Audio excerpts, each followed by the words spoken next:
Hey there, welcome to LSAT Demon Daily. I'm Ben Olson, that's Nathan Fox. We're the founders of LSATdemon.com and our weekly podcast, Thinking LSAT. We have an email here from Anonymous. Hello, guys. I discovered your podcast / The Demon a few weeks ago and have been listening regularly since then. You've helped me change my mindset toward the test, I no longer lie to myself, calling a missed question a, quote, fluke, or by only looking at my highest score, or any of that garbage. I have a free account at The Demon currently, and have only just started using it. Up until this point, I have not spent $1 on LSAT prep, and over the past few months, I've gotten myself from a 151 diagnostic up to regularly scoring 165, with an all-time high of 169. Up to this point, I have always tracked my wrong answers, looked for trends in the question types, and then tried to find resources and lessons to learn about that question type. However, I have plateaued at 165. Last 5 PTs in the last 5 weeks were 165, 165, 165, 165, 164. The Demon seems to place... That's hard to do. Yeah, it is hard to do. It's actually more of a statistical anomaly than it is a plateau. Yeah. But anyway, the Demon seems to place an emphasis on reviewing mistakes from practice tests rather than learning lessons, then applying them to the PTs. Why do you do this? Can I answer? Yeah, please. Because it works. That's why. Yep. I mean, we do what works. We've been each doing this independently for 15 years. You know, like, I'm not beholden to anybody else's ways of doing the test. Nobody forces me to teach. I teach what I want to teach. And what I want to teach is, hey, let's look at the question you missed. You know, did you read it correctly? Why didn't you pick the right answer? Why is the right answer right? Why didn't you pick it? Why is the wrong answer wrong? Why did you pick it? And we don't need any lessons. We don't need any like meta analysis of like question types or whatever. Like, well, you tend to do this on this type of question. Bullshit. This question was perfectly solvable on the page. So all we need to do is just solve the questions on the page. We have lessons and stuff. And yeah, you can go look at those lessons if you figure out that you really don't know the difference between a necessary assumption question and a sufficient assumption question. Then yeah, by all means, go to those lessons. But the bulk of your studying can just be one question at a time. That's what the drilling tool does in the Demon. It lets you just do one question and then you learn as much as you can right there. I mean, our best lessons are built into the explanations. You know, you can learn the lesson by learning that question. And it's a much more efficient way of learning than it is like, I fell down off my bicycle, so now I'm going to go read a lesson about bicycle riding. No, figure out what happened. How did it feel? And you know, Nathan, we came to this through our own experience and obviously talking together and seeing what worked and what didn't work. But what was reaffirming to me is I think it was about 5 years ago, I read the book Make It Stick, The Science of Successful Learning. Yeah, I read that. Oh, you read it too? Oh, good. I forgot that. But anyways, it just confirmed with studies what we had already started to walk down this path, right? And it's like, okay, it was nice to hear. And it also gave us more insights in which we could incorporate into the Demon. But the bottom line is that you learn by doing. Yeah, right. And you learn from your mistakes. So we fortunately are blessed with 100 practice tests that we can work on.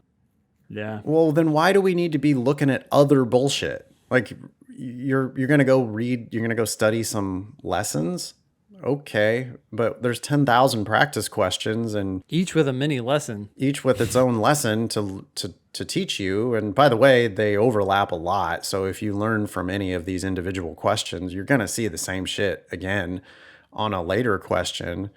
So it's just most efficient. I mean, we do what we think works. And we've been able to get people 20, 25, even 30 point improvements with our method. So yeah, it ain't broke. So we're not going to fix it. We do it. Yeah, it's simple, but it's effective. I'm sure that you will roast my approach so far, and honestly, I'm here for it. I'll do whatever it takes to break 170 and hopefully go even higher. Whenever I review a problem I get wrong, I'm pretty much always able to find the right answer the second time around. comma, my LG is close to being a consistent -0, comma, and I feel that I am very close to making this test my bitch. Okay. Whoa. I appreciate you guys and the whole Demon team, and thank you for showing me that there is an alternative to graduating with $250,000 in debt. Yeah, there is an alternative. Law Yes. schools give extremely generous tuition scholarships for people with the right LSAT score, and if you improve your LSAT by 10 points, you go from getting denied at X law school to getting a full ride at X law school, which is why we say that one LSAT point is worth at least $10,000. So, yeah, I think you sounds like you're doing a lot of stuff right, but I think you're banging your head against the wall with this approach of tracking wrong answers and looking for trends in question types, then going and looking up resources and lessons. By the way, you're also doing a full practice test every week, it seems like, which is kind of a lot. I think that you're maybe getting lost in the forest, Yeah, right? it's Like, it's all the same problem. Taking practice tests is high level. Focusing on types is high level, right? Your looking at your tendency is plateau with your numbers of 165, 165, yeah. 165, that's like super high level. And instead, it's like, well, the reason why that's a 165, not a 166, is because of this question right here. I want to give an analogy that may or may not be helpful for listeners, depending on how familiar they are with technology. But one thing that happens a lot is something on the website won't work, right? Okay.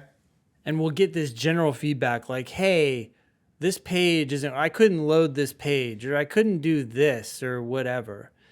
And it's almost always useless because it's sort of like, what? Like there was a problem, refresh, did that work?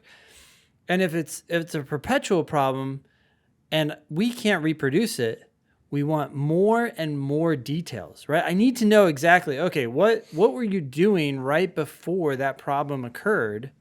And once we can figure out the exact steps that were taken that led to the problem, then usually we can reproduce it and fix it pretty damn fast, because it's like, oh, this is what's happening. But continually having these discussions, sometimes what will happen is, we might get multiple reports of the problem, and it's like people are trying to look at, well, it's happening to a lot of people, and it's happening on this page. It's like, yeah, but just give me one person and tell me exactly what they're doing, and bam, it's so much easier for the developers to solve the problem.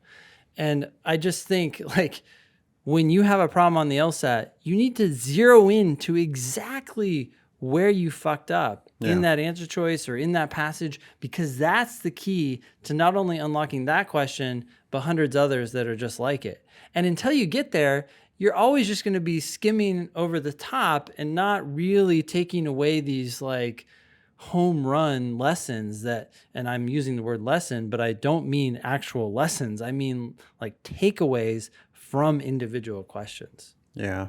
I want to home in on this comment. Whenever I review a problem I get wrong, I'm pretty much always able to find the right answer the second time around. Yeah, that sounds like someone, I had the same thought, I think, that you're about to say. Someone who's doing the question, getting it wrong, and then reattempting it. And then, oh, I got it right the second time. So I got it. Boom. Like move on to the next one. Mic drop. Yeah, which is not good enough because you're not looking closely enough at the wrong answer that you picked, and you're not being honest with yourself about really understanding why that wrong answer is wrong. If you don't really understand why that wrong answer is wrong, then no shit you can pick the correct answer the second time around, because you know it's not the one you picked the first time around, and there's probably only two answers that are even superficially good. And so like I want to know why exactly you picked that wrong answer. I want you to be clear about what makes it conclusively wrong so that you can hopefully not pick it next time. If all you're doing is just, oh, let me try it again. Oh, it's not B. Well, then, yeah, it's probably D. Check the answer. It's D. Yeah, okay, but you don't really understand why it's D. You just eliminated the most attractive trap and picked another answer and got it right. That's not really learning. Why is the right answer right? Why didn't you pick it the first time? Why is the wrong answer wrong? Why did you pick it the first time? Can you conclusively eliminate that wrong answer now? Can you conclusively identify the correct answer as being correct this time? That's what is going to lead to learning. Can you predict the answer based on the passage? Right. Could you have predicted the Now? answer before you even looked at these answer choices? Yeah. And that's the kind of reviewing that you should be doing. It's not enough just to redo the question. That's dumb. I mean, it's like, that's part of it, but there's more to it than just redoing the question. Email Daily. Thank you for writing in, Anonymous. Email Daily at lsatdemon.com if you'd like to ask us a question or share some LSAT or law school admissions news. Thanks for listening.